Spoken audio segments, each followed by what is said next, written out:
चीकू मीकू, तुम्हारे बाल झड़ रहे हैं क्या? देखो, ये देखो, इधर से भी झड़ रहे हैं, इधर से भी झड़ रहे हैं और सर के भी झड़ रहे हैं। अब तो तुम टकले हो जाओगे चीकू। गंजे हो जाओगे। तो झड़ जाएंगे जब यहाँ के बाल, तो टकले ही तो हो जाओगे ना।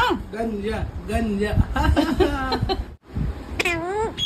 क्योंकि सबको पता है ना कि अब तुम गंजे हो गए हो, तुम्हारे अंदर वो सुंदरता नहीं रह गई। अरे नहीं, सबके बाल झड़ते हैं ना, वो इसलिए है गंजा हो रहा है। टेंशन किस बात